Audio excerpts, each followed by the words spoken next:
Hello दोस्तों, कैसे हो लोग। उम्मीद करूँ बड़े होंगे, मस्त होंगे। दोस्तों आज हम इस वीडियो में कंप्लीट सीखने वाले हैं। इसमें हमने एक चैप्टर लिया है मैथ का, जो क्लास 10th में बोर्ड एग्जाम में पूछे जाने वाले सवाल हैं। हमने 19 सवालों को लिया है जो बोर्ड एग्जाम में आने वाले सवाल हैं। हमने पूरे सवालों को एक साथ नहीं लिए, बहुत सारे सवाल ले लिए, बस कुछ सवाल लिए हैं जो बोर्ड एग्जाम में आपको डायरेक्ट देखने को मिलेंगे। सिर्फ हमने कंसेप्ट वाइज, यानी किस कंसेप्ट सवाल बनते हैं उन कंसेप्ट को लिया है, उन कंसेप्ट को बताने की कोशिश किया है। बहुत छोटी वीडियो रहेगी, लगभग 40 से 45 या 1 घंटे से कम की वीडियो रहेगी। इसमें मैं आपको बताऊंगा कंसेप्ट वाइज, यानी पहला कंसेप्ट, दूसरा कंसेप्ट, तीसरा कंसेप्ट। कंसेप्ट के हिसाब से मैं आपको ले चलूँगा किस कंसेप्ट पर सवाल बनता है। मैंने कई साल के जो पेपर हैं उनको देखकर मैं बता रहा हूँ, इनसे हर बार सवाल बनता है ज़रूर है। तो मैं आपको कंसेप्ट के तरीके से पढ़ा कर चलता हूँ कौन से कंसेप्ट कितना सवाल बनता है। ये 1 घंटे क्लास को देख करके जाइएगा, बताना पेपर में आकर देखिएगा कितने सवाल फंस जाएगा, ठीक है ना। तो आइए हम शुरुआत करते हैं अपने पहले कंसेप्ट से। हमारा जो पहला कंसेप्ट है ये पार्ट 3 है, 2 चर वाला रैखिक समीकरण। इसमें से इस कंसेप्ट से सवाल जरूर बनता है। यानी सवाल ही क्या दिए गए हैं, पहले तो दिए गए समीकरण के बारे में बताइए कि उसका अद्वितीय हल होगा या अनेक हल होंगे या कोई हल नहीं होगा। ये कंसेप्ट है।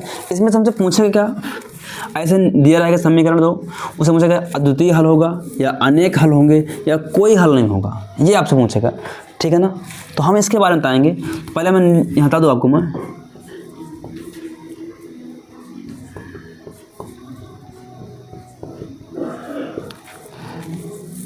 A1/A2 B1/B2 C1/C2, ठीक है ना। यहाँ लिखते हैं A1/A2 B1/B2 C1/C2 A1/A2 B1/B2 C1/C2। इन्हीं के माध्यम से हम सीखने वाले हैं कि उसका अद्वितीय हल होगा, अनेक हल होंगे, कोई हल नहीं होगा। इन्हीं के द्वारा हम आपको बताएंगे, यही से आपको निकालना पड़ता है। आइए सॉल्व करते हैं। पहले जो दिए गए समीकरण हैं इनकी हम तुलना करेंगे। तुलना किससे कहती है, यहाँ से हम हल करते हैं। A1x + B1y + C = 0 से तुलना करने पर हम तुलना करेंगे इससे इस वाले की। उसी प्रकार हम करेंगे सेकेंड वाले की, A2x + B2y + C2 = 0 से। इसकी तुलना इससे करेंगे। अब यहाँ से तुलना करेंगे तो x से x कट जाएगा, तो A1 बराबर आएगा, यानी लिखेंगे हम A1 बराबर कितना आएगा, 5 आ जाएगा, कामा B1 बराबर -4 आ जाएगा, कामा C1 बराबर कितना आएगा, 8 आ जाएगा, है ना। ठीक, अब बात करेंगे इसकी। यहाँ से तुलना करेंगे इसकी, तो यहाँ से x कट जाएगा, तो बचेगा A2 बराबर कितना आ जाएगा, A2 बराबर 7 आ जाएगा, कामा B2 बराबर 6 आ जाएगा, और C2 बराबर -9 आ जाएगा। जी, हमने A1, A2, B1, B2, C1, C2 के सभी के ऐसे मान निकालना पहला स्टेप होगा। पहला जो हमारा सॉल्व करने का तरीका होगा, ये तरीका होगा, हम A1, A2, B1, B2, C1, C2 का मान निकालेंगे। ऐसा निकालने के बाद अब हम क्या करेंगे, यहाँ पास प्रूव करेंगे। अब यहाँ पास क्या होता है, मैं बात करूँ पहले की। अगर यहाँ पास पहला ही ऐसे दें, कैसे, A1/A2 does not equal to B1/B2, यानी पहला ही स्टेप कंप्लीट करने में ये बराबर नहीं किसी मिल जाए तो हम तीसरे वाले को चेक ही नहीं करेंगे वो है कि नहीं है, उससे कोई मैटर नहीं है, नहीं करता। अगर ये दोनों बराबर नहीं हैं तो क्या होगा, तो इसका एक अद्वितीय हल होगा, इसका अद्वितीय हल होगा, ठीक है ना। तो इसका एक अद्वितीय हल हो गया होगा, अद्वितीय हल होगा। कब, ये कब होता है, जब रेखाएं तिर्यक हों। का हों, जब रेखा तिर्यक होती है, ऐसे इन 2 रेखाएं को एक रेखा काट के चली जाती है। जब रेखा तिर्यक हो गई, अगर पूछे रेखा कैसी है, तिर्यक रेखा। कैसी रेखा है, तिर्यक रेखा है। कैसी रेखा है, जब रेखा तिर्यक होती है तो इसका अद्वितीय हल होता है। क्या होता है, अद्वितीय हल होगा, या इसका फॉर्मेशन इस प्रकार होगा, A1/A2 does not equal to B1/B2, तो तब इसका अद्वितीय हल होगा। मैं बात करूँ इसको, ये बराबर हो और ये बराबर ना हो, मतलब कि a1/a2 बराबर हो b1/b2 के, पर ये इसके बराबर ना हो, तो यहाँ क्या होता है, मतलब इसमें क्या होता है, दो रेखाएं समांतर हैं, क्या है, एक दूसरे के समांतर रेखाएं जा रही हैं करके, तब होता है ये केस बनता है करके। इसमें बोलते हैं रेखा कैसी है, समांतर। कैसी रेखा है, समांतर रेखा है। कैसी रेखा है, समांतर रेखा है। जब समांतर रेखा होती है ना, तब कौन सा निकाय बनता है, तो यहाँ पास बनता है यहाँ बनता है कोई हल नहीं होगा। क्या बनता है, यहाँ पर बनता है कोई हल नहीं होगा, मतलब इस तरह के निकाय का कोई हल ही नहीं होगा, कोई उत्तर ही नहीं निकलेगा। अगर इसको हम सॉल्व करेंगे तो यहाँ से कोई आंसर ही नहीं निकलेगा। मैं बात करूँ इसकी, इसमें तीनों बराबर होते हैं। ऐसे जब तीनों बराबर होते हैं तो रेखा कैसी होती है, इसमें होती है, मान लो ये गई रेखा, इसी के ऊपर हम दूसरी रेखा लगा दिया ऐसे करके, यहाँ यहाँ ऐसे एक दूसरी रेखा कर दिए, यानी ये रेखा कैसी, समपाती। कैसी रेखा है, समपाती।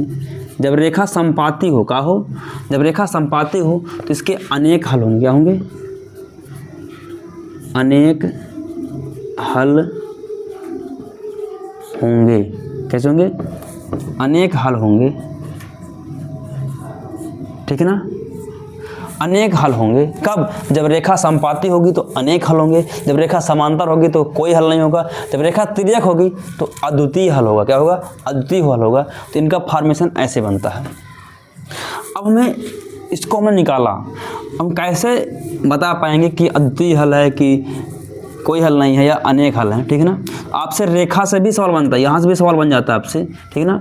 इससे बनाएगा रेखा सवाल कि पूछेगा किसी निकाय के अनेक हल हैं तो वो रेखा कैसी होगी, तो आपको बताना पड़ेगा समपाती रेखा। कैसी रेखा होगी, समपाती रेखा।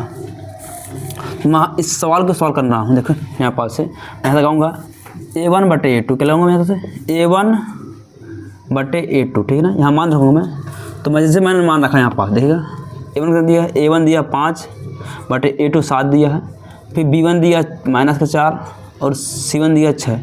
देखा ये दोनों बराबर हैं क्या, ये दोनों बराबर नहीं है, ये दोनों बराबर नहीं है, ये बराबर नहीं का चिन्ह है। जब बराबर नहीं है तो हमें पहले ही मिल गया a1/a2 does not equal to b1/b2, मतलब हम जो निकाय को हमने सॉल्व किया इसका एक अद्वितीय हल होगा। क्या होगा, एक अद्वितीय हल होगा। या अगर आपसे रेखा पूछे तो रेखा तिर्यक रेखा होगी। क्या होगी, रेखा तिर्यक रेखा होगी। बात समझ में ना, मैंने क्या बताया, अगर ये दोनों बराबर नहीं हैं तो एक अद्वितीय हल होगा। क्या होगा, एक अद्वितीय हल होगा, यानी कि रेखा तिर्यक होगी। अगर ये दोनों बराबर हो जाते और तीसरा बराबर ना होता तो रेखा समांतर होती, पर इसके कोई हल नहीं होता। क्या होता, इसका कोई हल ही नहीं निकलता, ठीक है ना। तो आपसे इसी कंसेप्ट पर सवाल पूछेगा, गारंटी इससे सवाल आएगा जरूर, ठीक है ना। देख के जाइएगा। तो इसी प्रकार अगर दूसरा कोई बन रहा है तो इसको लगा देंगे, इसको लगा देंगे, पर हमने पहला ही लगाया, यही लग गया करके, ठीक है ना। इसी उत्तर है।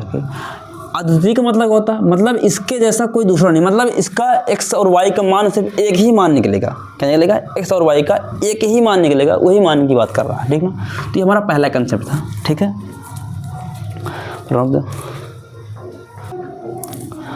आइए हम अब पढ़ने वाले हैं अपने दूसरे कंसेप्ट तरफ। हमारा पहला कंसेप्ट था, अब हम बात करेंगे अपने दूसरे कंसेप्ट तरफ। बंद कर दो। आइए दोस्तों देखते हैं हमारा यह दूसरा, इसी सवाल का, इसी कंसेप्ट का दूसरा सवाल है। इस सवाल को हम सॉल्व करने वाले हैं, ठीक है ना। तो ये सवाल इस तरह से भी आ सकता है आपके सामने, ये पेपर में आएगा, जरूर ध्यान दीजिएगा। सवाल दिया है 3x - 4y = 7, kx - 8y = 14 के अनंत हल हैं। मतलब ये जो निकाय दिया गया इसके अनंत हल हैं। कितने हल हैं, यानी अनेक हल हैं या अनंत हल हैं। तो k का मान बताओ। तो मैंने आपको बताया था जब अनंत हल होता है तो रेखा समपाती होती है, मतलब कि a1/a2 = b1/b2 = c1/c2, ये लगता है करके, ठीक है ना। तो पहले हम इस सवाल को हल करेंगे। आइए देखते हैं, हल करते हैं। हल करने से पहले इन जो समीकरण दोनों दिए गए हैं इनके हम तुलना कराएंगे। क्या करेंगे, तुलना करेंगे। ये होता है a1x + b1y + c1 = 0 से तुलना करने पर, क्या करने पर, तुलना करने पर हमने इसकी तुलना इससे करा दी तो यहाँ से क्या होगा, x से s कट जाएगा तो a1 बराबर आ जाएगा हमारे पास 3 कामा b1 बराबर -4 आ जाएगा कामा c1 बराबर 5 आ जाएगा। तो हमारे पास a1 b1 c1 का मान आ गया। उसी प्रकार हम इसकी तुलना करा देंगे a2x b2y c21 इन c2 से तुलना करने पर, तो इसके मान निकालेंगे हम। तो यहाँ निकाल लेते हैं, आइए देखते हैं। a2 बराबर आप डाल सकते हैं, a2 बराबर k है, b2 बराबर -8 है और c2 बराबर 14 है, ठीक है ना। हमारे पास a1 a2 b1 b2 c1 c2 के सभी के मान आ गए हैं। अब इस फार्मूले में रख देंगे मान। यही होता है अनंत होने के, अगर निकाय के अनंत हल है, कितने हल हैं, अनंत हल, कितने हल, अनंत या अनेक हल होंगे, कितने होंगे, अनेक हल होंगे, ठीक है ना। आइए मान रखते हैं a1 बटे a2, a1 कितना दिया 3, a2 कितना दिया k, b1 दिया -4, b2 -8। सॉल्व कर लीजिए इसको, माइनस माइनस कट जाएगा, 4 से काटेंगे 4 क्रम 4, 4 दूनी 8, इसका गुणा हो जाएगा, यानी कि 3 बटा k बराबर 1 बटा 2, तो k बराबर आ जाएगा 3 दूना 6, कितना आया 6।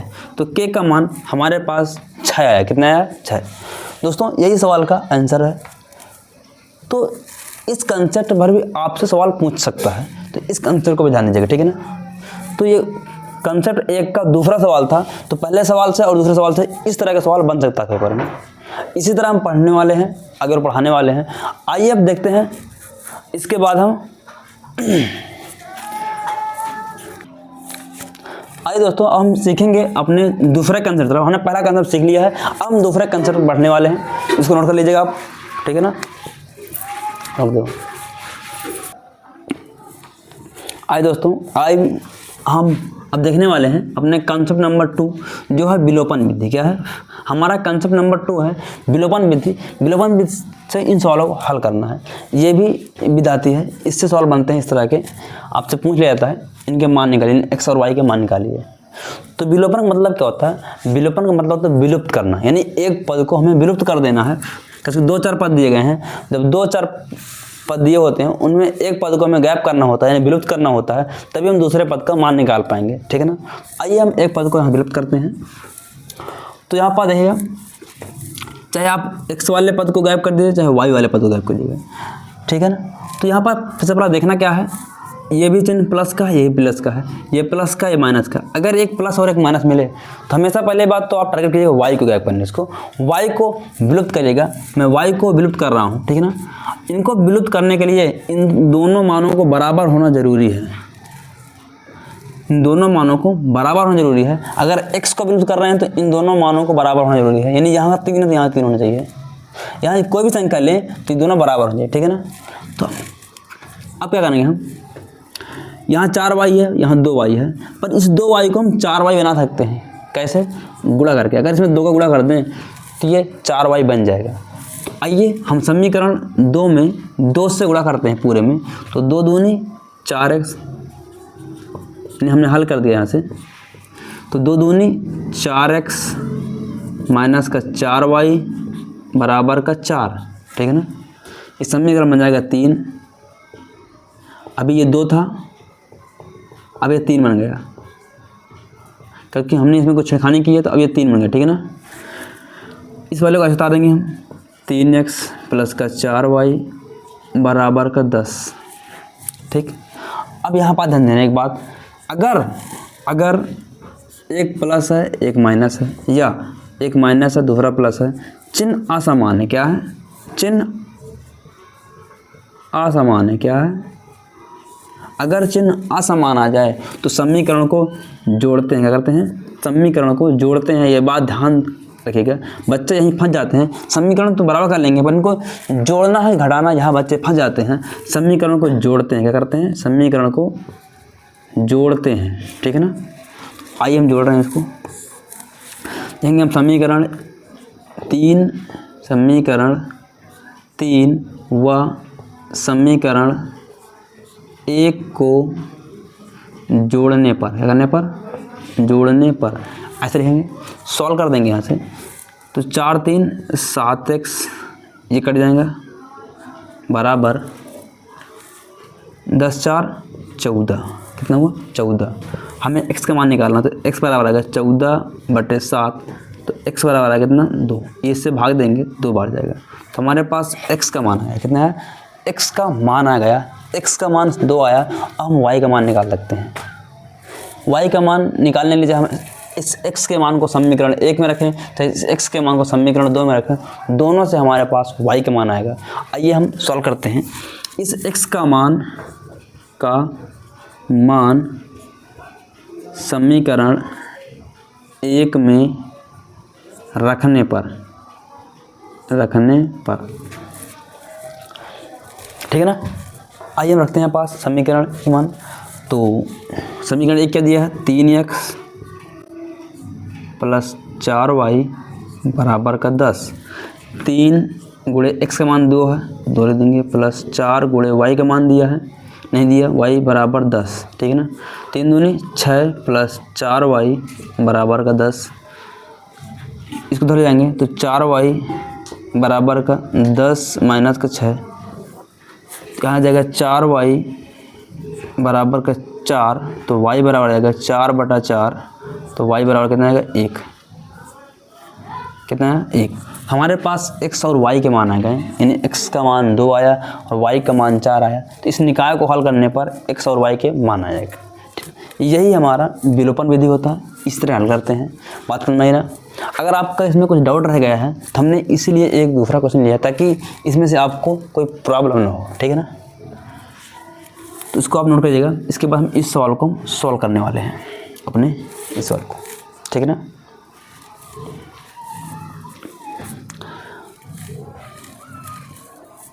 अब बढ़ते हैं हम अपने दूसरे प्रश्न की तरफ। हमारा दूसरा प्रश्न दिया गया है 3x + 2y बराबर 7 है, यानी कि 3x + 2y बराबर 7। ये हमारा प्रश्न दिया गया है।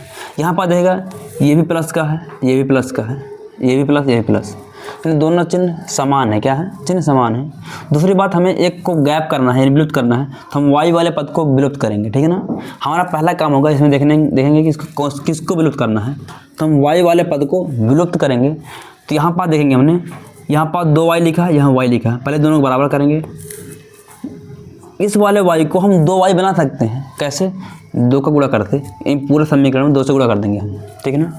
समीकरण 1 है, ये समीकरण 2 है, इसमें हम 2 से गुणा किया हमने, तो 2 चौको 8x प्लस का 2y बराबर का 12 हमने यहाँ से हल किया। ठीक है ना। आगे इसको ऐसे उतार लेंगे हम 3x + 2y बराबर का 7। समीकरण 3 बना जा करके और ये समीकरण 1 बना जा करके। अब दोनों बराबर हो जाएं तो समीकरण को जोड़ते हैं या घटाते हैं, बच्चे यहाँ फंसते हैं अक्सर।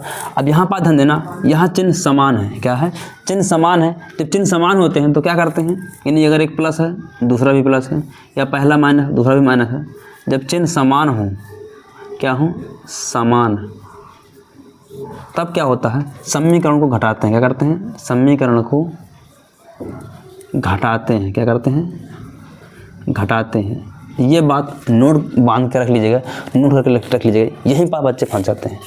ओके। तो अब हम इसको घटा देंगे, हम यहाँ माइनस लगाएंगे, ये प्लस माइनस, ये प्लस माइनस, यानी जहाँ प्लस था वहाँ माइनस, जहाँ प्लस था माइनस, जहाँ प्लस था माइनस, तो यहाँ पर अगर इसका काम खत्म हो जाएगा। अब ये 8x में 3x घट जाएंगे, बचे कितने हैं पास 5x, ये कट जाएंगे प्लस माइनस बराबर आ जाएगा 12 5 जाएंगे, कितना बचेगा 5। यहाँ से हम x का मान निकालेंगे तो x बराबर आएगा 5/5, तो x बराबर कितना आएगा 1। हमारे पास x का मान है, कितना है x का मान हमारे पास आ गया है। x का मान कितना है 1। जब हमारे पास x का मान आ जाए ना, तो हम x का मान समीकरण 1 या 2 में रख के y का मान निकालेंगे। तो आइए सॉल्व करते हैं हम। x का मान समीकरण 1 में रखने पर ठीक है ना। दोस्तों थोड़ा स्पीड ज़्यादा रहेगी क्योंकि समय बहुत कम है आपके पास, तो मुझे कई सारे चैप्टर ख़त्म करने हैं, तो ध्यान दीजिएगा, थोड़ा मैनेज करके रखिएगा। ठीक है ना। तो मैंने क्या किया, x का मान मैंने रख दिया, इसमें दिया है 3x + 2y बराबर का 7। तो x कितना 3 वो 1 है, तो 3 गुणे 1 प्लस 2y बराबर का 7। 3 का नाम 3 प्लस 2y बराबर का 7 उधर जाएगा, तो 2y बराबर 7 माइनस 3, 2y बराबर 4। 2y बराबर कितना बचेगा, यहाँ 4 बचेगा, तो y का मान निकालेंगे तो 4/2 बराबर 2, यानी हमारे पास आ गया y बराबर कितना आया 2।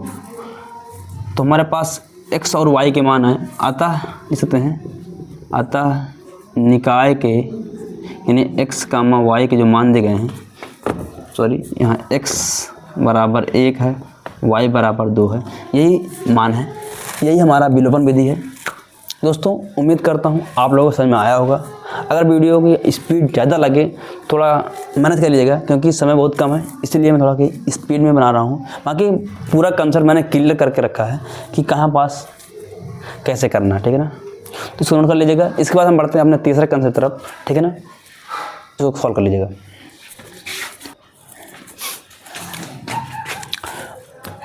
आइए दोस्तों अपना हम कंसेप्ट 2 का दूसरा सवाल देख लेंगे।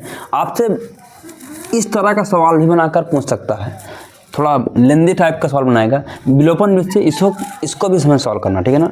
विलोपन आगे जितने भी सवाल बनेंगे सब विलोपन विधि से ही सॉल्व होंगे, बस उनकी भाषा जो है बदल बदल के आपके सामने आएगी। आपको भाषा में दिया जाएगा सवाल, उस भाषा को पकड़ना होता है, ठीक है ना। मैं आपको उन भाषा को पकड़ने की कोशिश करूँगा, बस आप थोड़ा के कॉपरेट कीजिएगा मेरे बातें और ध्यान बना कर रखिएगा, ठीक है ना। एक एक भाषा में आपको समझाऊंगा किस तरह से सवाल को बनाते हैं। आइए पहले इसको सॉल्व करते हैं। जब भी आपके सामने इस तरह सवाल है ना, पहला आपका जब फोकस होगा यहाँ पास, देखना है यहाँ पास ये वाला पद इस वाले के बराबर होगा, उसी प्रकार ये वाला पद इस वाले के बराबर होगा, यानी ये दोनों जो नंबर होंगे ये दोनों नंबर समान होंगे। क्या होंगे, समान होंगे। जब भी इस तरह का बड़ा सवाल बनाने की कोशिश करेगा तो समान होंगे। अगर समान नहीं है तो फिर दोनों को हमें लाफा पे लेना पड़ेगा। अगर समान नहीं तभी कह सकते हैं, पर अगर समान होंगे अधिकतर जब भी इतना बड़ा सवाल बनने की कोशिश करेगा, ठीक है ना। तो आइए इसका हल करते हैं। ठीक, जब भी इस तरह जब भी आपके सामने इस तरह सवाल आए तो क्या करेंगे, हम इसको हम तोड़ेंगे कैसे। ये लिखा हुआ है 5 गुणे 1/x - 1, ऐसे लिखा हुआ है। मतलब 5 का नाम 5 फिर वैसे आ जाएगा, तो हम इसको क्या मानेंगे, इसको यहाँ देखिए इस पार्ट को हम इसको मान लेंगे। यहाँ करेंगे माना, इधर मानते हैं माना 1/x - 1 बराबर a है। क्या है, 1/x - 1 बराबर a है, उस पर इसको मानेंगे हम। ठीक, 1/y - 2 बराबर b है। हमने मान लिया यहाँ से, क्या माना, 1/x - 1 बराबर a है, 1/y - b बराबर 2 है। अब ये इसको हम सॉल्व कर लेंगे यहाँ से। तो हम 5a कैसे, ये पूरा कितना a के बराबर इतना, प्लस 1 है तो 1 भी रहेगा, ठीक है ना, बराबर 2। समीकरण 1 बनेंगे। यहाँ से इसको सॉल्व करेंगे तो 6a माइनस का 3b बराबर का 1, समीकरण हमारे पास 2 आ जाएगा। हमने इसको जैसे जैसे सॉल्व किया ना, बहुत ही सिंपल बन गया, जैसे आप बिल्कुल अभी कर रहे थे विलोपन विधि से, बिल्कुल सेम वैसे सॉल्व बन गया। अब बारी है इनको बराबर करने की। हमें b को विलुप्त करना है, क्या करना है, हमें b को विलुप्त करना है, तो हम b को बराबर कर लेंगे। ओके, तो यहाँ पास 3 भी है, यहाँ केवल b है, हम b को 3 भी बना सकते हैं गुणा करके। हमेशा आप गुणा से ही कर पाएंगे, ठीक ना, गुणा ही करके आपको बराबर करना है, न कि जोड़ देंगे, इसमें जोड़ देंगे काम खत्म ना, गुणा ही करना पड़ेगा आपको, गुणा से ही बराबर होंगे ये। यहाँ 3 भी है तो इसको हम 3 भी बनाएंगे, इसमें हम 3 से गुणा कर देंगे, ठीक है ना।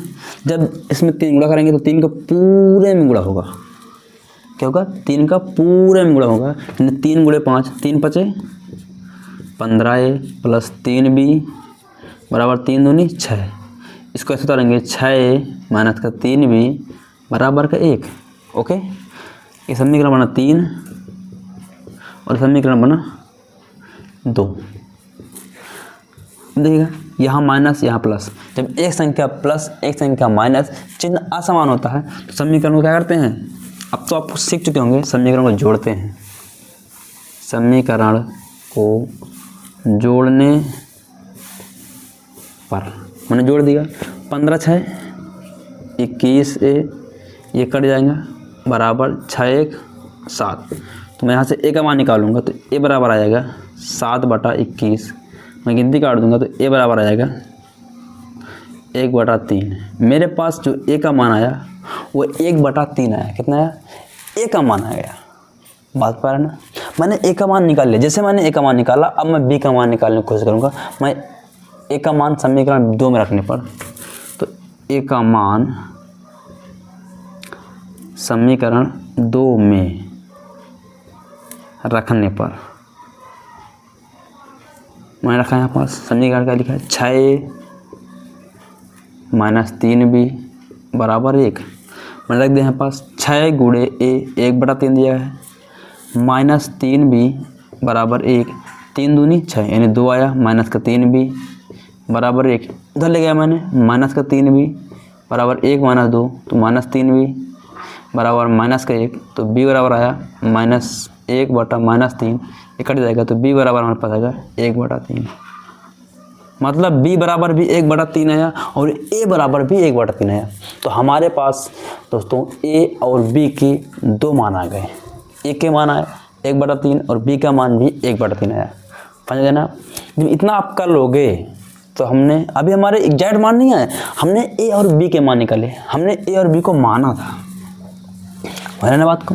तो यहाँ पास मान धरेंगे, इसको उठा उधर ले आएंगे हम, यानी कि 1/y-2 बराबर b था। ठीक है ना? अब यहाँ मान धरेंगे तो 1/x-1 बराबर a था। a का मान कितना था 1/3, लिख देंगे हम इसके स्थान पर 1/3। इसका गुणा इधर, इसका गुणा इधर। देखिए x-1 बराबर 3, 3 का नाम 3, इसके इधर ये आ जाएगा। अब इस -1 को उठा कर उधर ले जाएंगे तो x बराबर आएगा 3 + 1 तो x बराबर कितना है 4। तो यहाँ से हमारा x का मान आया है। यहाँ से हम b का मान निकालेंगे तो 1/y-2 बराबर b कितना दिया 1/3। ठीक है ना? इसका बड़ा इसमें करेंगे, 3 का नाम 3, इसका इधर, इसका इधर। ठीक है ना?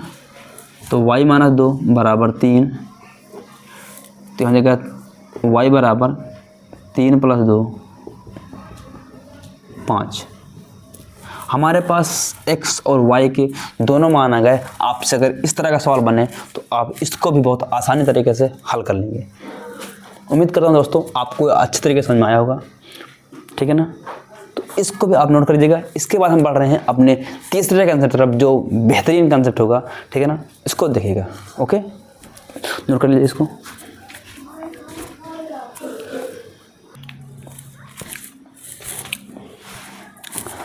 आइए दोस्तों, अब हम तीसरे कंसेप्ट की तरफ बढ़ने वाले हैं। हमारा जो तीसरा कंसेप्ट है ये है, इसमें किस टाइप के सवाल बनते हैं। पहला तो भिन्न वाला सवाल बनेगा, दूसरा संख्या वाला, तीसरा नवधारा वाला। ये 3 कंसेप्ट के सवाल बनते हैं। यही सवाल आपको समीकरण देखने में, जो हमारा अगला चैप्टर होगा, चैप्टर 4 यानी पार्ट 4 होगा, उसमें हमें इन सवालों को देखने को मिलेगा और यहाँ भी देखने को मिलेगा। ठीक ना? पर उनको दूसरी तरह से करेंगे, इसको हम विलोपन बेस से हल करेंगे। इस जितने सवाल आपको मिलेंगे ये सभी विलोपन बेस से हल हो जाएंगे। ठीक है ना? आइए इन सवालों को हम सॉल्व करते हैं। इन सवालों को हम पहले इसके एक सवाल, इसका भी 2 सवाल करेंगे, इसके 2 सवाल करेंगे, यानी कि कुल अभी 5 सवाल करने वाले हैं। ओके, एक कंसेप्ट पर इसको सीख जाएंगे। भिन्न वाले को सिर्फ एक ही सवाल करना पड़ेगा, एक कंसेप्ट रहेगा और कुछ नहीं होगा, सिर्फ इसी कंसेप्ट पर आप सीख जाएंगे। बहुत आराम से सिखाऊंगा मैं। आइए देखते हैं। अगर आपको मेरी मेहनत पसंद आ रही है, पूरा एक हाथ से मैं लिख के आपको पढ़ा रहा हूँ, तो वीडियो को एक लाइक और सब्सक्राइब करना मत भूलिएगा। अपने दोस्तों में शेयर करिएगा ताकि वो भी सीख पाएँ। एक लाइक बस, आपका पैसा नहीं लगता, बस एक लाइक जरूर कर देना दोस्त, ताकि इससे मेरा मोटिवेशन जरूर बढ़ेगा। ठीक है ना? मोटिवेशन बढ़ेगा तो मैं आपको और अच्छी वीडियो लेकर आऊँगा, क्योंकि बहुत मेहनत पड़ती है दोस्तों। एक वीडियो बनाने में, उसको अपलोड करने में काफ़ी डाटा जाता है, ख़त्म हो जाता है पूरा। तो समझ सकते हैं आप कितनी मेहनत पड़ती है। तो ठीक ना? तो एक लाइक जरूर कर दीजिएगा। तो आइए बढ़ते हैं अपने हम अगले सवाल तरफ। सवाल आपको जब भी आपके सामने इस प्रकार का सवाल आए तो इसको अच्छी तरह से आपको पढ़ना है। सवाल क्या दिएगा, एक भिन्न 1/3 हो जाती है। क्या होती है? 1/3 हो जाती है जब उसके अंश में 1 घटाया जाता है, और यह 1/4 हो जाती है जब उसके हर में 8 जोड़ा जाता है। तो भिन्न का मान ज्ञात करो। तो आइए हम सॉल्व करते हैं, ठीक है ना।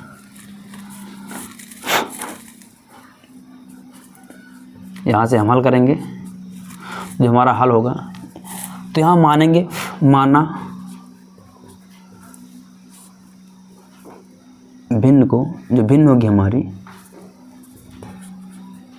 वो x बटे y होगी। क्या होगी हमारी जो भिन्न होगी वो x बटे y है। कितनी है? x बटे y है।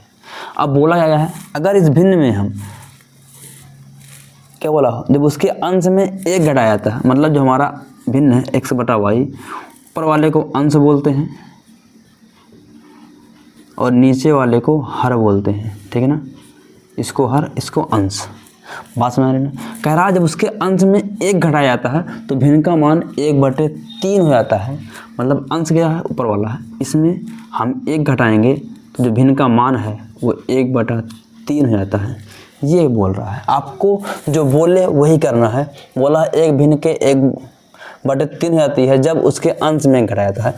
हमने उसके अंश में एक घटाया तो भिन्न का मान 1/3 हो गया। बस जैसे बोले आपको वैसे करना है। इसको मैं सॉल्व कर लूँगा। इस 3 गुणा इसको ऐसे, इसको ऐसे गुणा करते हैं। 3 गुणे x तो 3x हो जाएगा, -3 बराबर y गुणे y हो जाएगा।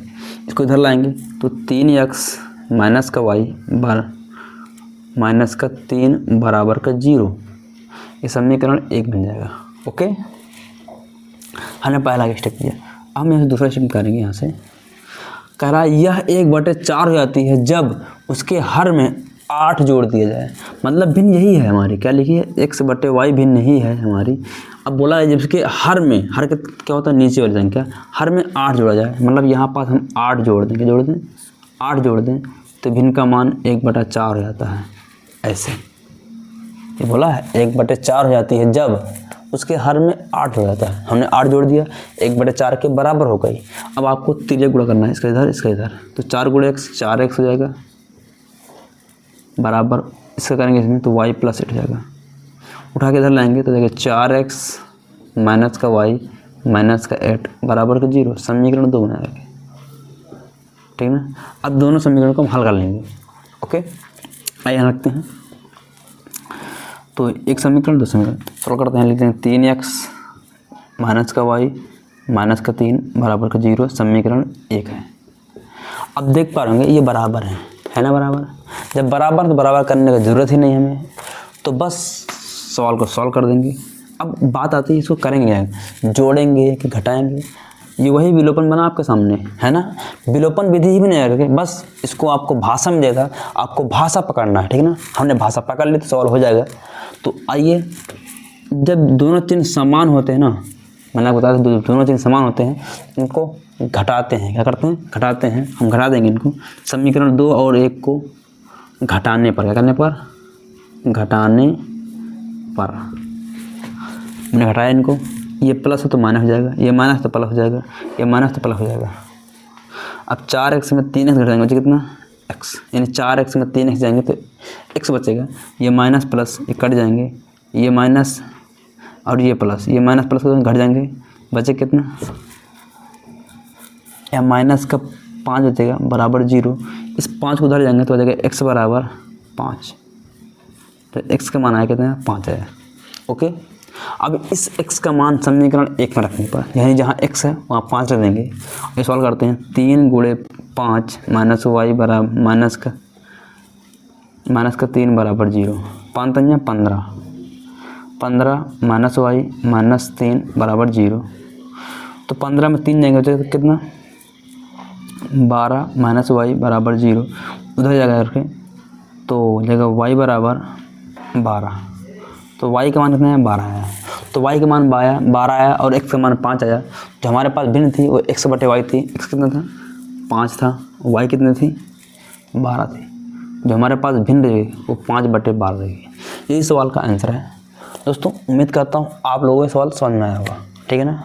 इस बेहतरीन सवाल है, आपको इस पर सवाल जरूर बनेगा, एक देखने को मिलेगा इस कंसेप्ट पर, ठीक है ना। अगर फिर छूटा तो संख्याओं पर आएगा, संख्याओं छूटा तो नौधारा पर आएगा।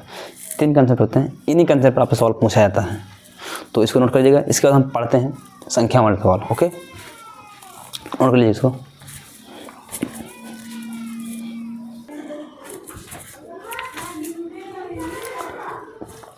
आइए दोस्तों देखते हैं अपने हम अगले कंसेप्ट के जो पहला क्वेश्चन है हमने ये लिया है। हमारा जो दूसरा कंसेप्ट है संख्याओं पर बनने वाले सवाल। संख्याओं पर आपसे इस प्रकार के सवाल बनेंगे, ठीक है ना। इस प्रकार के सवाल आपसे पूछे जाते हैं, तो आपको इन सवालों को 2 से 3 बार पढ़ना, अच्छे से पढ़ना है, ताकि इनकी भाषा समझ पाएँ। जब तक आप इनकी भाषा नहीं पकड़ पाएंगे तो इन सवालों को नहीं कर पाएंगे। तो आपको इन भाषा पकड़ना है। आइए मैं आपको सवाल कर बताता हूँ कैसे किया जाता है। सवाल दिए गए हैं 2 अंकों की एक संख्या में अंकों का योग 12 है, यानी कि 2 अंकों की एक संख्या है, उनके अंकों का योग जो है ना 12 है। मतलब दोनों अंक अगर जोड़ दें तो 12 आ जाएगा। तो आपके मन में आएगा सर जी जो संख्याएं हैं, अगर मैं बात करूं 7 कितनी वो बात करूं 8 और 4 है, 7 और 5 है, 6 है, 9 3 है ना। ये सभी संख्या क्या है, इनका सबको जोड़ने पर 12 आ रहा है। ये इनका उल्टा कर दूं 3 9 6 6 5 7 4 8, इन सभी संख्याएं इनको जोड़ने पर 12 आ रहा है। यानी कि 2 अंकों की संख्या है, उनके अंकों का योग 12, अगर जोड़ दूं तो इनका अंक जो है 12 हो जाएगा। तो इनमें से कोई संख्या होगी, है ना। हमें तो एग्जैक्ट मालूम नहीं कौन संख्या है, पर इनमें से एक संख्या है, क्योंकि दोनों का अंक को जोड़ना 12 आ रहा है। 12 8 4 12 7 5 12 7 5 12 6 6 12 9 3 12 3 9 12, तो सबको जोड़ने में 12 आ रहा है। पर वो बोल रहा है एक ऐसी संख्या है जो दोनों के अंक को जोड़ 12 है। इनमें से कोई एक संख्या होगी, हमें नहीं मालूम है, ठीक है ना। तो हमें क्या करना है, पहला स्टेप दिया गया है, हम मान लेंगे माना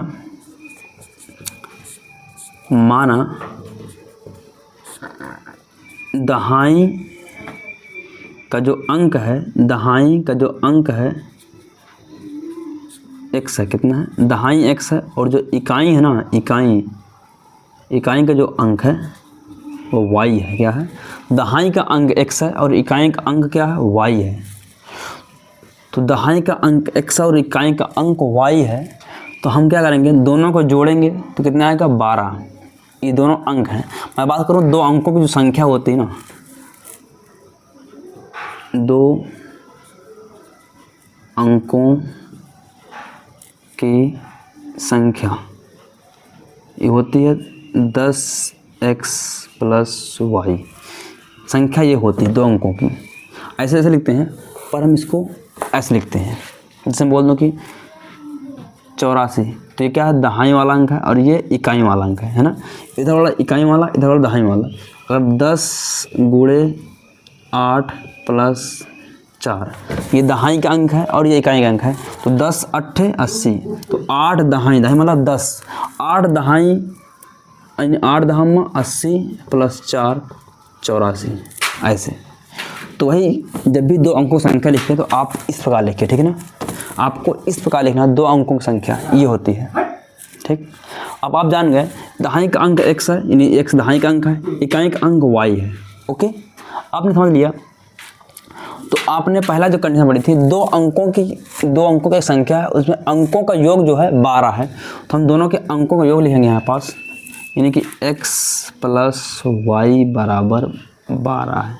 मैंने पहला अंक जोड़ा, इसको सिर्फ अंक पकड़ के पहला अंक और दूसरा अंक दोनों अंकों को जोड़ा, और दोनों अंकों को जोड़ा है 12। तो हमारे पास यहाँ पास से एक समीकरण आ जाएगा, x + y = 12। पहला समीकरण बन गया, यानी कि एक समीकरण हमारे पास आ गया। अब बात करें हम दूसरे की। यहाँ तक में हमने एक समीकरण बना लिया, अब आगे बढ़ रहे हैं। अंकों के स्थान बदलने से, अगर अंकों के स्थान बदल दिया जाए, यानी जहाँ पास x है वहाँ y कर दिया जाए, जहाँ y है वहाँ x कर दिया जाए। मतलब जैसे पहले 93 था, इसको हम 39 लिख दें, मतलब 9 के स्थान पर 3 और 3 के स्थान पर 9 आ जाए। इसे बोलते हैं संख्याओं को अंक बदलने पर।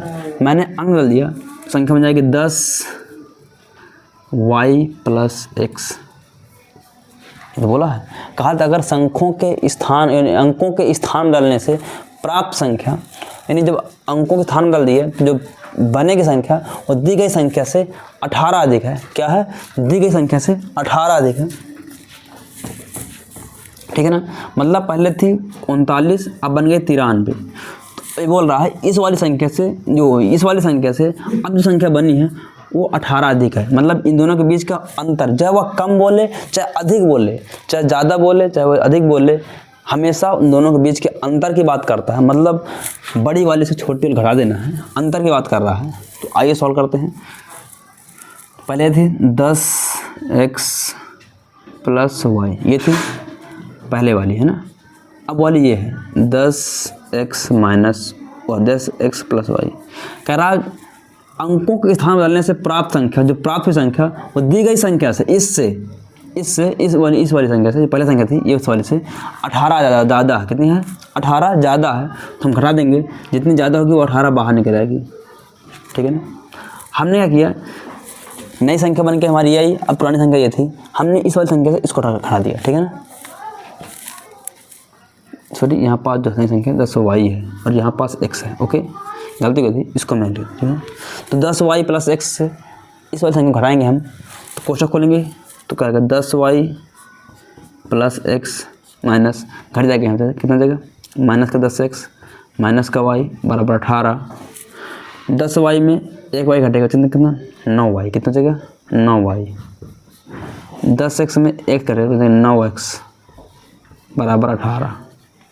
यहाँ पर देख पा रहे हैं ये भी 9 से, ये भी 9 से, ये भी 9 से, तीनों 9 से कट रही हैं, तो मैं 9 से भाग दूंगा तो देखो y माइनस x बराबर 2। 9 का 9, 9 दूनी 18 है ना, 9 का 9, 9 का 9, 9 दूनी 18। तो हमारे पास दूसरा समीकरण ये बना रखे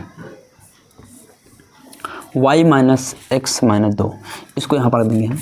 क्या दिया है माइनस का x, तो x के नीचे माइनस x लिखेंगे, y प्लस का तो प्लस का y लिखेंगे बराबर 2। समीकरण हम जोड़ देंगे। ठीक है ना।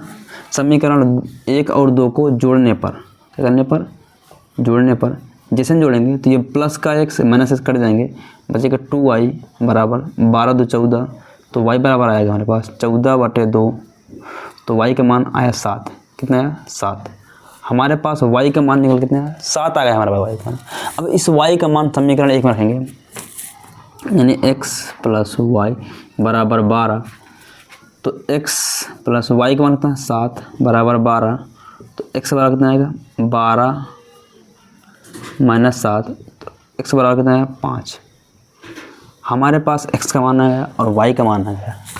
जो हमारे पास संख्या थी क्या, ये 2 अंकों संख्या थी, यहाँ मान रख देंगे हम 10 गुणे x कितना 5 प्लस वाई कितना 7। सॉल्व कर लेंगे, 10 × 25 50 प्लस 7 57। ओके, जो हमारे पास संख्या थी ना दोस्त वो 57 थी। क्या थी 57 थी, जो हमारे पास संख्या आई थी, यही संख्या थी हमारे पास 57। यही सवाल का आंसर था। आपको संख्या वाले सवाल इस प्रकार करना है, सिर्फ आपको भाषा पकड़ना है। भाषा पकड़ लेंगे तो आप सवाल बहुत आसान हो जाएगा। ठीक है ना। इसको ध्यान दीजिएगा। ओके, नोट करिएगा। इसके बाद हम हिस्ट्री का दूसरा टाइप पढ़ने वाले हैं।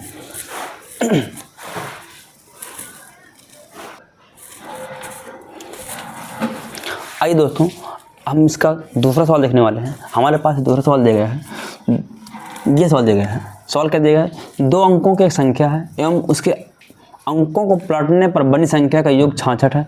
यदि संख्या के अंकों का अंतर 2 है तो संख्या बताओ। मतलब क्या है, जब भी इस तरह का सवाल ना, इसको 2 बार जरूर पढ़िएगा ताकि सवाल आपको अच्छे समझ में आ जाए। ठीक है ना।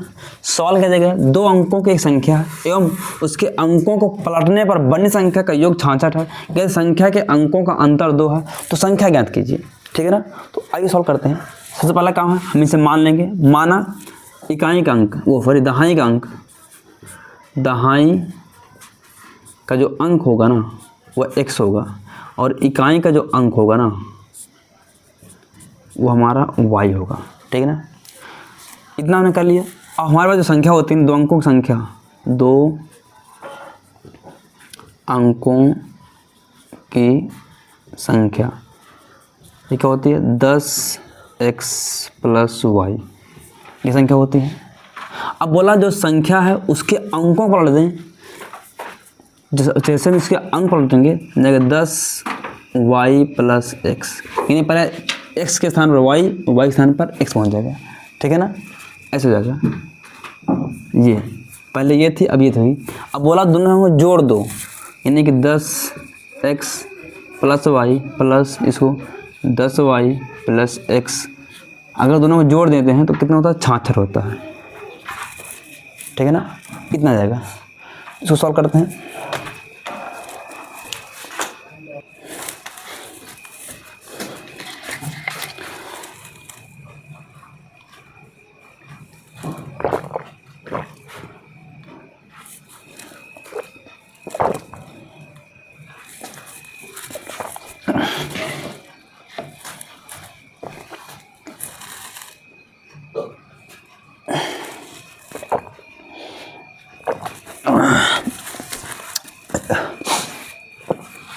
हमने यहाँ तक कर लिया था। यानी कि अगर दोनों संख्याओं के अंक पलट दिए जाए, संख्या बन जाएगी। पहले संख्या थी, अब ये बन गई। अब दोनों को जोड़ दें तो छाछर आता है, सवाल में दिया गया है। अब जोड़ दीजिएगा 10x और 1x, 10 कितना होता है 11x हो जाएगा यहाँ पास, प्लस 10y और 1y 11y बराबर 66 हो जाएगा। यहाँ से हम 11 पूरे में भाग दे देंगे, यानी इसमें से 11 भाग देंगे, इसमें भी 11 भाग देंगे, 11 भाग देंगे, तो कट जाएंगे यहाँ से। तो यानी x प्लस वाई बराबर 6 आ जाएगा। तो समीकरण हमारे पास 1 बनेगा। क्या बनेगा? 1 बनेगा। x प्लस वाई बराबर 6, ठीक है ना।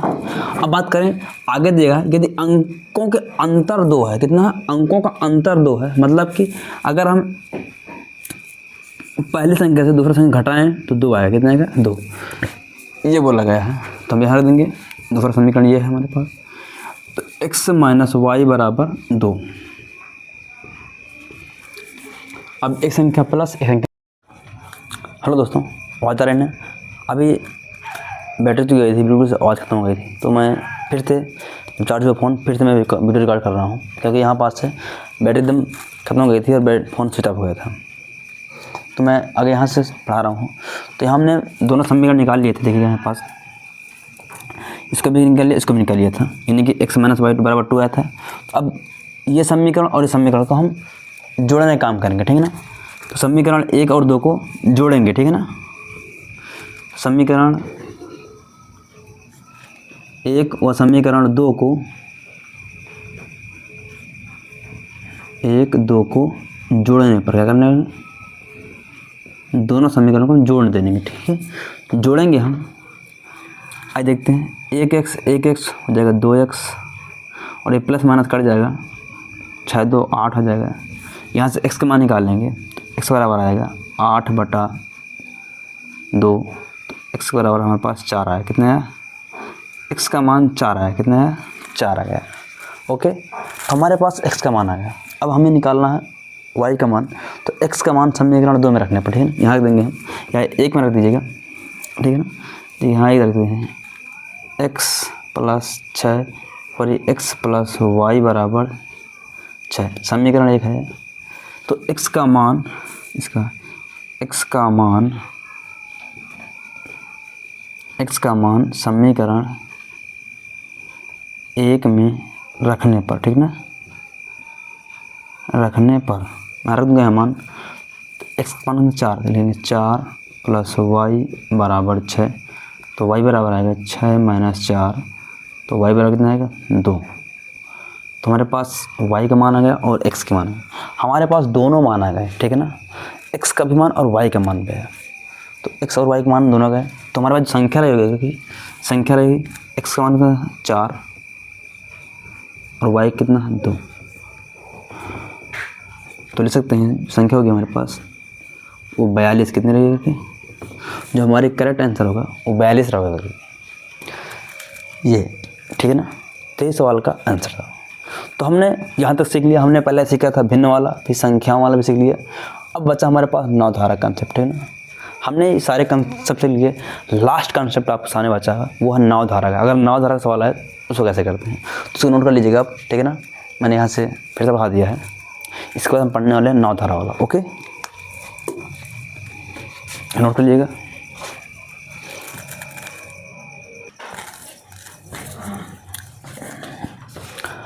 आइए दोस्तों, हम देखने वाले हैं हमारा जो अगला कंसेप्ट है वो है नाव और धारा के ऊपर।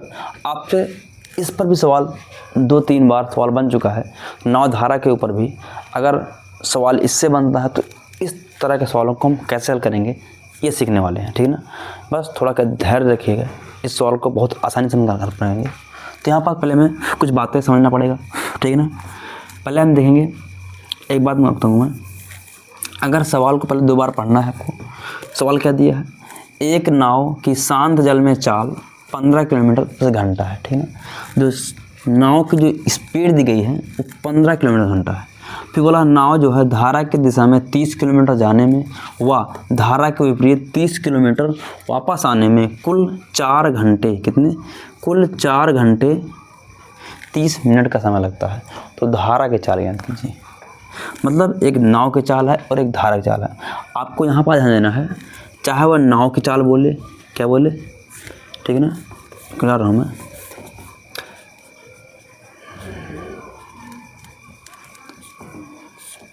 चाहे वह नाव की चाल बोले, चाहे वह आदमी की चाल बोले, नाव है, आदमी है या स्टीमर है,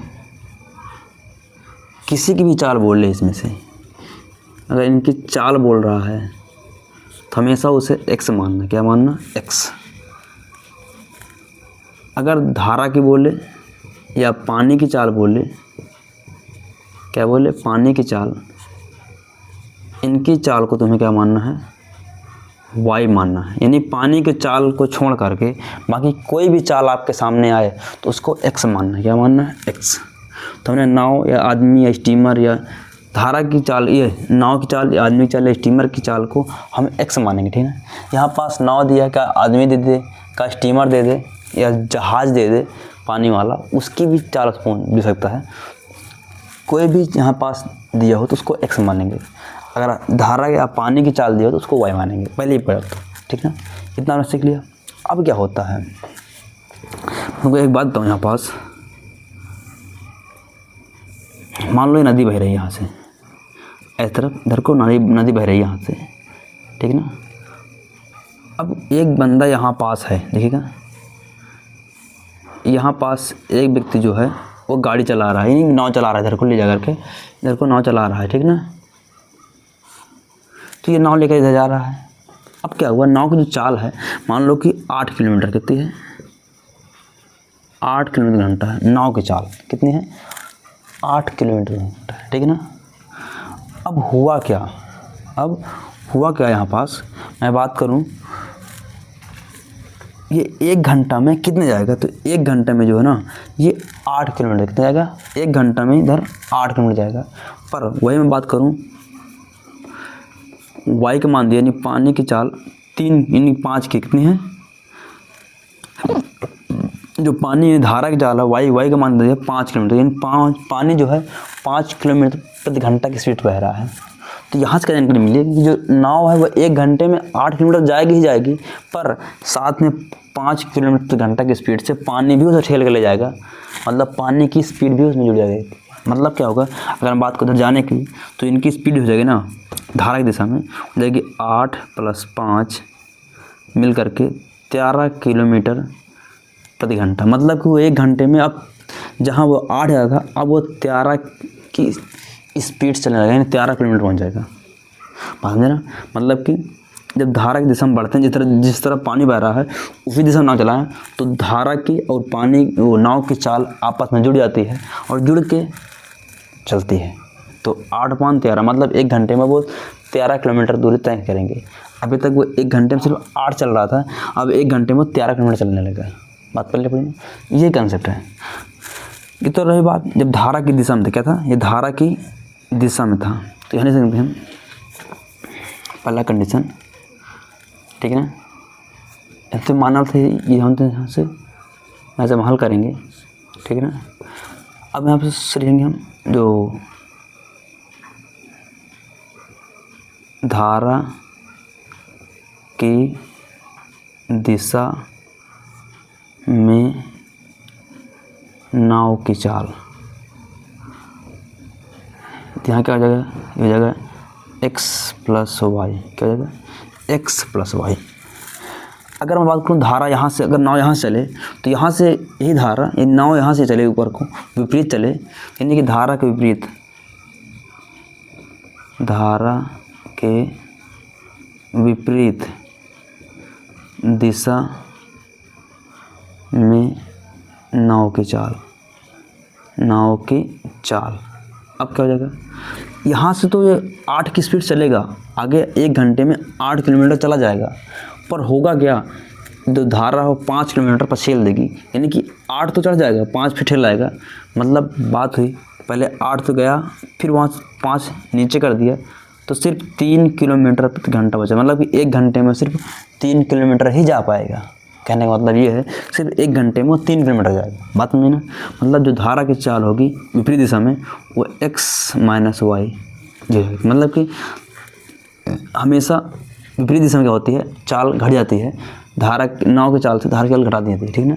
तो अब ये हो जाएगा। अब यहाँ पास आपको मालूम है, देखिएगा 15 किलोमीटर, एक नाव के शांत जल में चाल 15 है, यानी कि यहाँ देख सकते हैं हमारे पास 15 प्लस वाई, ठीक ना। यहाँ लिख सकते हैं 15 माइनस वाई। हमारे पास नाव की चाल दी थी, तो धारा की चाल नहीं मालूम है, तो हमने नाव की चाल लिख लिया 15 माइनस वाई। ये बात हमको मालूम नहीं चाहिए था, ये मैंने आपसे बेसिक बताया, इस तरह होता है। अब बात आती है चलने की। बोला 30 किलोमीटर जाना। मान लो कि हमने ए से बी तक की दूरी तय की। ये कितनी दूरी है, ये 30 किलोमीटर, कितना 30 किलोमीटर है। अब यहाँ से यहाँ गया होगा तो इधर धारा दिशा में रहेगी, जब उधर से आया होगा तो विपरीत दिशा होगी। मतलब इधर जाने में धारा दिशा में, इधर से आने में विपरीत दिशा में। तो आने जाने में कुल 4 घंटे 30 मिनट लगे हैं। तो हमें एक सूत्र मालूम होता है, क्या होता है, उधर टाइम बराबर दूरी बटे चाल, ये होता है। मतलब अगर दूरी को हम चाल से भाग देंगे तो जो हमारे पास आएगा वो टाइम आएगा। क्या आएगा, टाइम। तो आइए सॉल्व करते हैं। दूरी बटे चाल, दूरी कितनी है 30 किलोमीटर, और चाल कितनी दी गई है, धारा की दिशा में कितनी 15 प्लस वाई। इससे भाग देंगे तो टाइम आएगा, टाइम दिया है, आगे प्लस लगाएंगे। फिर 30 किलोमीटर गया, वो आया उधर लौट के, पहले इधर से गया 30 किलोमीटर, उधर से 30 किलोमीटर आएगा तो इस स्पीड से आएगा, यानी 15 माइनस वाई। मतलब पहले जब गया था तो वह इस स्पीड से गया था, इस दूरी तय कर रखे, तो उधर से आया तो वह इस स्पीड से आया, इधर दूर तय करके, ठीक। तो उसको आने और जाने में कुल समय कितना लगा, 4 घंटा 30 मिनट। 30 मिनट को हम घंटे में बदल देंगे, 30 का नाम 30, 30 दूनी 60, 4.5 घंटा, ठीक ना। 4 दूनी 8, 1 9, यानी देंगे हम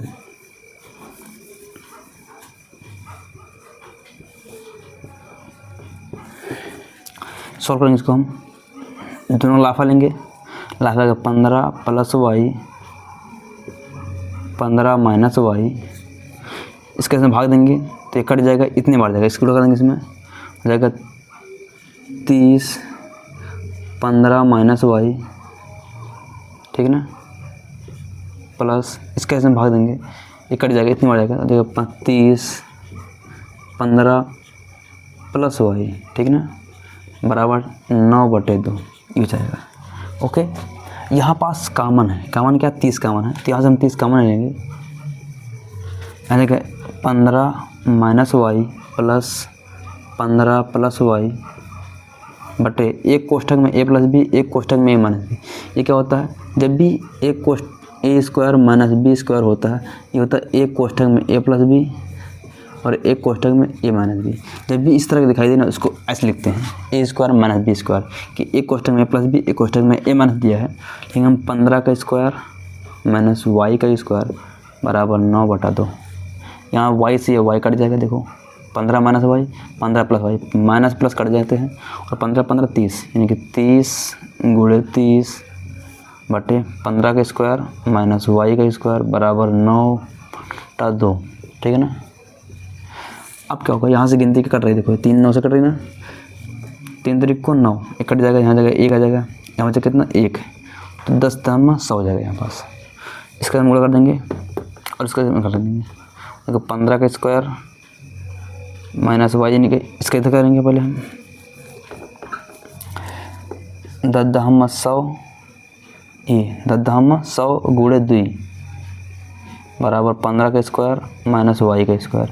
इस वाई को लाएंगे, देखो वाई का स्क्वायर बराबर 15 का स्क्वायर माइनस का 200, सॉरी यहाँ 15 का स्क्वायर कितना 225 माइनस का 200 घट जाएगा, तो यहाँ बचे कितना वाई का स्क्वायर बराबर 25, तो वाई बराबर कितना जाएगा 5। हमारे पास जो वाई का मान है कितना है 5 है। हमसे यही पूछा गया था वाई का मान क्या होगा, तो वाई का मान यही है। बात पल्ले पड़ी ना। इन सवालों को बहुत आसानी तरह से कर सकते हैं। बस आपको कंसेप्ट क्लियर होना चाहिए कि हम नाव की चाल कब लेते हैं, नाव की चाल क्या लेते हैं, और धारा की चाल क्या लेते हैं, फिर धारा की दिशा में क्या चाल होती है, धारा की विपरीत दिशा में क्या चाल होती है, ये चाल हमें मालूम होना चाहिए, तभी इन सवालों को आप आसानी से हल कर पाएंगे। बात समझिए ना।